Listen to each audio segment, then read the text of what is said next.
Welcome to your YouTube channel the tutorial. Guys, मेरा नाम है नफीस और आज के वीडियो में हम पढ़ने वाले हैं क्लास 8 के टेक्स्ट बुक से an April day by Henry Longfellow. तो गाइस, वीडियो को आप लोग पूरा देखना और अगर आपको भी कोई टॉपिक में वीडियो चाहिए तो आप मुझे बता सकते हैं। मेरा इंस्टाग्राम आईडी और फेसबुक आईडी डिस्क्रिप्शन में दिया हुआ है। चैनल में आने वाले नए दोस्तों से रिक्वेस्ट है, आप सब्सक्राइब बटन को प्रेस कर दे और नोटिफिकेशन को भी ऑन कर ले ताकि इस चैनल में जो भी वीडियो आए इसका नोटिफिकेशन सबसे पहले आप तक पहुंचे। तो चलिए गाइस, करते हैं आज के वीडियो को शुरू।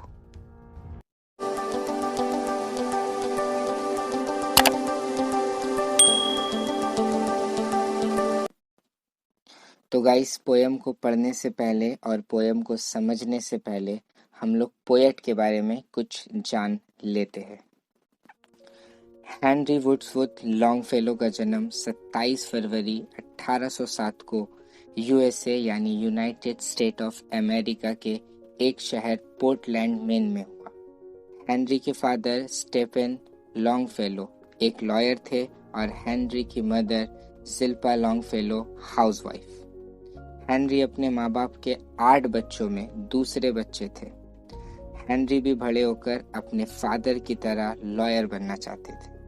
हेनरी को सिर्फ 3 साल की उम्र में सबसे पहली बार डांस स्कूल भेजा गया और 6 साल की उम्र में वो एक प्राइवेट स्कूल गए। हेनरी ने अपने एजुकेशन बोर्डिंग कॉलेज से पूरी की। वो अपने कॉलेज के एक बहुत ही एक्सीलेंट स्टूडेंट थे, जिसकी वजह से ग्रेजुएशन पूरी होने पर हेनरी को अपने ही कॉलेज में जॉब मिला एज अ प्रोफेसर। 1834 में हेनरी को यूरोप जाने का मौका मिला। वो बहुत ही खुश थे इस ट्रिप से, लेकिन हेनरी के इसी जर्नी में उनकी वाइफ मेरी की डेथ हो गई। अपनी वाइफ मेरी की डेथ के बाद हेनरी बहुत ही ज़्यादा शॉक हो गए और वो अपने ट्रिप को अधूरा छोड़कर यूएसए वापस आ गए। इसके 9 साल बाद हेनरी ने 1843 में फेनी से दूसरी शादी की। 1861 में फेनी की भी डेथ हो गई और इस सदमा से हेनरी कभी बाहर ना आ सके और 24 मार्च 1882 को हेनरी की भी डेथ हो गई। तो गाइस, ये जो आपके टेक्स्ट बुक में पोयम मौजूद है एन अप्रैल डे, ये पूरा पोयम नहीं है बल्कि वो पूरा पोयम में से कुछ पार्ट लिया गया है।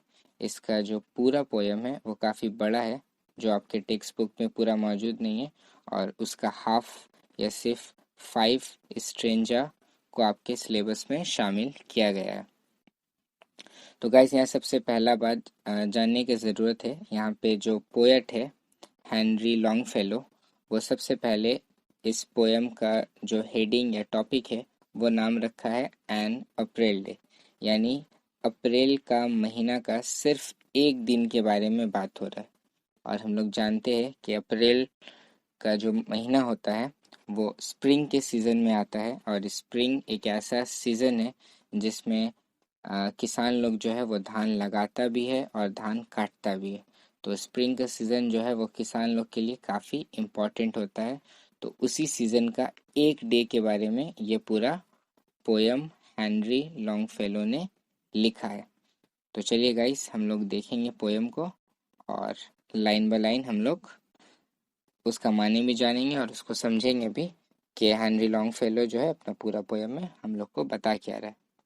सबसे पहले हेनरी लॉन्गफेलो कहता है अपना पहला स्ट्रेंजर में, When the warm sun that brings shit time and harvest has returned again, is sweet to visit the still wood where spring the first flower of the plan।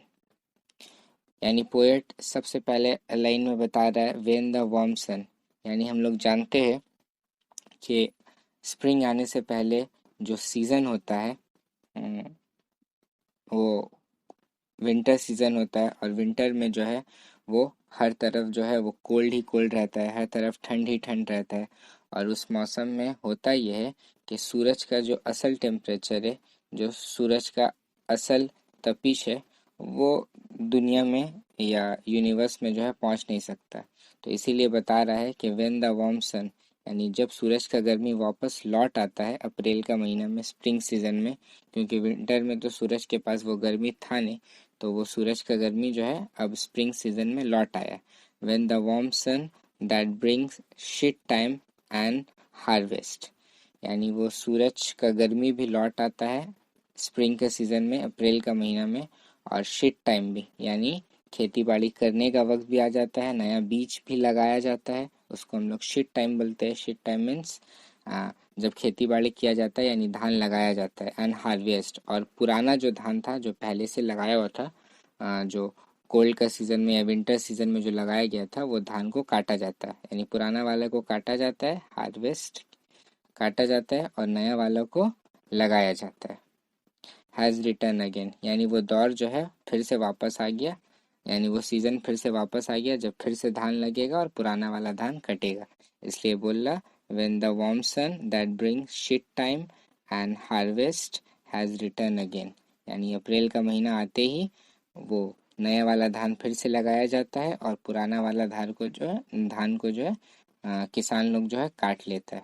और guys, सबसे पहले समझने का बात यह है कि ये जो पोएम का टोन है वो हैप्पी टोन है, यानी इस पूरा पोएम में जो है पोएट जो है एक खुशी का टोन जाहिर करना चाहता है, यानी सबका आसपास में जो स्प्रिंग का सीज़न आने से जो खुशी का लहर आता है, खास करके किसानों में, क्योंकि किसान के लिए बहुत बहुत इम्पोर्टेंट महीना और बहुत इम्पोर्टेंट सीज़न होता है, क्योंकि लोग साल भर जो खेती बाड़ी करता है उसका सिला या उसका मेहनत का फल जो है वो इसी महीना में मिलता है। तो उसी के बारे में पहला दो लाइन में बोला, आगे देखेंगे हम लोग। Is sweet to visit the still wood, बोला ये वक्त जो है जंगल में जाने के लिए, वुड से मुराद यहाँ पे वुड माने जंगल है, तो बोला ये वक्त जो है, यानी अप्रैल का महीना या स्प्रिंग का सीजन जो है, वो जंगल में जाने के लिए बहुत ही मतलब अच्छा टाइम है। यानी अगर हम लोग जंगल में जाएंगे तो हम लोग को सबसे ज़्यादा खूबसूरती स्प्रिंग का सीज़न में ही देखने को मिलेगा। इसलिए बोल रहा है स्वीट टू विजिट द स्टिलवुड, यानी जंगल में जाने का सबसे अच्छा वक्त है। क्यों है? क्योंकि आगे बता रहा, where springs the first flower of the plan, यानी उसी वक्त जो है जंगल में सीजन का सबसे पहला फूल जो है वो ज़मीन में खिलता है, और उस खिलता हुआ फूल को जब हम लोग देखेंगे तो हम लोग को पता चलेगा कि दुनिया का खूबसूरती क्या है। I love the season well when forests glades are teeming with bright forms, nor dark and many-folded clouds foretell the coming on of storms। Guys, यहाँ पे सबसे पहले ही लाइन में हम लोग देखते हैं कि पोएट बोल रहा I love the season well, यानी उसको ये सीज़न स्प्रिंग का सीज़न काफ़ी पसंद है, जो कि हम लोग को पहले से पता है। और उसको स्प्रिंग का सीज़न पसंद इसलिए है क्योंकि ये जो है किसानों के लिए बहुत ज़्यादा इम्पोर्टेंट है, और इस सीज़न में जो है नया फसल को लगाया जाता है, पुराने को काटा जाता है, हर तरफ नया पौधा, नया फूल, सब जंगल में जो है हर तरफ हरियाली हरियाली होता है, इसलिए जो है पोएट को ये वाला सीज़न काफ़ी पसंद है। और क्या बोल रहा, वेन फॉरेस्ट ग्लैड्स आर टीमिंग, यानी ग्लैड्स मीन्स होता है जंगल का जो खाली जगह रहता है, हर तरफ हम लोग देखते हैं बड़ा बड़ा दरख्त है, उसका बीच का जो खाली जगह होता है उसको बोलते हैं ग्लैड्स, और टीमिंग मतलब होता है भरा हुआ। तो बोल रहा है कि जब जब जंगल का खाली जगह भर जाता है ब्राइट फॉर्म्स, यानी सूरज का रोशनी से, और not dark and many folded clouds foretell, और हर तरफ जो है हम लोग देखेंगे कि मतलब बादल छाया हुआ रहता है, लेकिन वो बादल जो है किसी भी स्टॉर्म यानी तूफान आने का अलामत नहीं है, बल्कि वो जो है सिर्फ और सिर्फ स्प्रिंग का सीज़न का खूबसूरती को जाहिर करता है। कि एक तरफ हम लोग देख रहे कि सूरज का रोशनी जो है जंगल का खाली जगह में भी पड़ रहा, और एक तरफ हम लोग देखेंगे कि बादल का खूबसूरती भी जो है हम लोग को दुनिया में नज़र आ रहा, सिर्फ और सिर्फ स्प्रिंग का मौसम में। लेकिन वो बादल जो है कोई स्टॉर्म तूफान आने को जाहिर नहीं कर रहा, बल्कि वो स्प्रिंग का सीज़न का जो खूबसूरती है उसको और निखार रहा और बढ़ा दे रहा। From the earth's loosened mold, the sapling draws its sustenance and thrives. Though stricken to the heart with winter's cold, the dropping tree revives. Guys, सबसे पहला लाइन में यहाँ पे पोएट बोल रहा from the earth's loosened mold, यानी ज़मीन का एकदम अंदर से the sapling draws its sustenance. Sapling का माने गाइस होता है वो जो छोटा छोटा पौधा गाछ को हम लोग देखते हैं जो एक बड़ा दरख्त के सामने, एक बड़ा ट्री के सामने जो आसपास लगा हुआ रहता है। तो वो ठंडा का मौसम में या फिर कोल्ड सीजन में जो है वो अंदर छुपा हुआ रहता है, या फिर उसको जो है उतना बाहर आने का मौका नहीं मिलता। लेकिन जैसे ही स्प्रिंग का सीज़न आता है, the sapling draws its sustenance, तो उसको जो चीज़ चाहिए बढ़ने के लिए वो सारा चीज़ मिलता है सैपलिंग को, यानी वो छोटा गाछ को, उसको सब सस्टेनेंस मिलता है, उसका ज़रूरत का चीज़ मिलता है। एंड थ्राइव्स, और उसको क्या मिलता है, बढ़ावा मिलता है, उसको तरक्की मिलता है, और वो छोटा गाछ जो है स्प्रिंग का सीज़न में जो है वो आस्ते आस्ते बड़ा होने लगता है। Though stricken to the heart with winter's cold, the drooping tree revives. जो ठंडा का मौसम में जो है though stricken to the heart with winter's cold, यानी वो ठंडा का मौसम में जो है वो सामने की तरफ द ड्रॉपिंग ट्री रिवाइव्स, जो ठंडा के मौसम में जो है झुका हुआ था, मतलब उसको सस्टेनेंस नहीं मिल रहा था, उसका ज़रूरत का सामान नहीं मिल रहा था जिससे वो बड़ा हो, ठंडा में जो वो झुका हुआ था, छुपा हुआ था, अब स्प्रिंग का सीज़न में उसको सारा कुछ मिल रहा। किसको, सैपलिंग को, वो छोटा गाछ को जो है अब वो जो है अपना सर उठा के, जो झुका हुआ था ड्रॉपिंग, अपना सर झुकाया हुआ था, अब जो है वो वापस रिवाइव कर रहा, सर उठा रहा स्प्रिंग के मौसम में। यानी स्प्रिंग के मौसम में जो है वो छोटा गाछ जो ठंडा में मुरझाया हुआ, सर्दी में जो है छुपा हुआ रहता है, वो सारा को स्प्रिंग का सीज़न में जो है बाहर आने का और उसका सब ज़रूरत का सामान सस्टेनेंस मिलता है, और वो क्या करता है, थ्राइव्स, यानी बढ़ता है। और वो जो ड्रॉपिंग किया हुआ था, सर झुकाया हुआ था कोल्ड सीज़न या विंटर सीज़न में, स्प्रिंग का सीज़न में जो है उसको अपना सर उठाने का, उसको भी बड़ा होने का मौका मिलता है। The softly warbled song comes from the present woods and colored wings, gleams quick in the bright sun that moves along the forest opening. तो गाइस, सबसे पहला लाइन में बोल रहा the softly warbled song. Guys, verbal song एक ऐसा song को बोलते हैं जिसका पिच काफ़ी जल्दी चेंज होता है। यानी कभी जो है वो सॉन्ग काफ़ी तेज़ी से होगा, फिर साउंड उसका आस्ते हो जाएगा, फिर तेज़ी होगा, फिर साउंड आस्ते होगा, फिर तेज़ी होगा, फिर आस्ते होगा। तो ऐसे सॉन्ग को जो है जिसका पिच थोड़ा देर में चेंज होते रहता है, उसको हम लोग बोलते हैं वर्बल सॉन्ग। तो यहाँ पे पोएट पहले ही लाइन में बोल रहा है the softly warbled song comes from the pleasant woods, यानी ये सॉफ्टली वर्बल सॉन्ग जो है इसका आवाज़ जंगल की तरफ से आ रहा है। एंड कलर्ड विंग्स, यानी ये गाना को जो है वो बर्ड्स लोग गा रहा है, जंगल में जो बर्ड्स है वो ये वर्बल सॉन्ग को जो है वो गा रहा है। Glance quick in the bright sun, और एक बार गाना गाते गाते जो है ग्लैंस क्विक, जल्दी से वो अपना सर उठा के जो है सूरज की तरफ देख रहा है, और सूरज की तरफ देखने के बाद that moves along the forest opening, और उसके बाद जो है एक जगह से दूसरा जगह उड़ के पूरा जंगल में सैर कर रहा है, या बर्ड्स लोग यहाँ से वहाँ जो है घूमते रह रहे हैं। यानी वो लोग जो है बैठ के आराम से गाना गा रहा है, फिर वो लोग का आदत होता है कि वो लोग जो है खाते खाते जो है अचानक सूरज की तरफ देखता है, glance quick in the bright sun, और देखने के बाद जो है that moves along the forest opening, और फिर जो है उड़ जाता है और जंगल में एक जगह से दूसरी जगह ऐसे ही करके घूमता फिरता रहता है।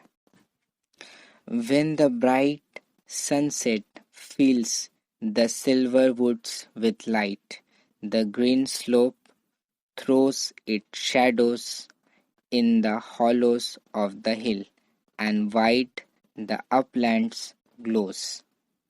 देखो गाइस, सबसे पहले यहाँ पे पोएट बोल रहा, when the bright sunset fills the silver woods with light। जब सूरज का डूबने का समय आता है, सनसेट होता है, जब सूरज डूबता है तो वो क्या करता है, अपना रोशनी से पूरा जंगल को भर देता है। और हमको पता है जब भी हम लोग सूरज का सामने में खड़े होंगे तो क्या होता है, जहाँ पे हम लोग सूरज का सामने में खड़े होते हैं तो उसका ऑपोजिट साइड में जो है एक शैडो बनता है। तो वही बता रहा है। तो जब सूरज डूबने भी लगता है और जब जंगल का अपना रोशनी से जंगल को भर देता है तो उसका वजह से जो है सूरज डूबने जब लगता है तो उससे भी जो है वो जो ग्रीन स्लोप रहता है, द ग्रीन स्लोप यानी ऊपर से नीचे का हिस्सा जो पहाड़ रहता है, जो ऊपर से नीचे का तरफ जिसका ढलान रहता है, तो वो ढलान का वजह से जो है वो सूरज डूब रहा है और वो काफ़ी नीचे आ जाता है सूरज, तो वो ढलान का वजह से जो है कुछ शैडोज बनता है। और वो शैडो जो है वो हॉलोज ऑफ द हिल में यानी पहाड़ में जो खाली जगह है वहाँ पे जाके पड़ता है, या वो खाली जगह को उसका शैडो भर देता है। यानी जब सूरज अपना डूबने का समय में आता है तो अपना रोशनी को जंगल से भर देता है और वो जो ऊंचा ऊंचा स्लोप रहता है, ऊंचा ऊंचा पहाड़ का ढाल, तो उसका वजह से बनता है shadow. The green slope throws it's shadow in the Hallows of the हिल। और वो जो ग्रीन स्लोप का वजह से जो शैडो बन रहा था, क्योंकि सूरज तो काफ़ी नीचे आ जाता है और ग्रीन उस तरफ जो है पहाड़ होता है तो वहाँ तक रोशनी पहुँच नहीं पाता है, और वो स्लोप का वजह से शैडो बनता है और वो शैडो पड़ता है हॉलोज ऑफ द हिल में, यानी हिल में जो खाली जगह है वहाँ पे पड़ता है। And white the uplands glows, और ऊपर का जो हिस्सा होता है उसका वो और भी खूबसूरत लगने लगता है और ग्लो करने लगता है और भी चमकने लगता है।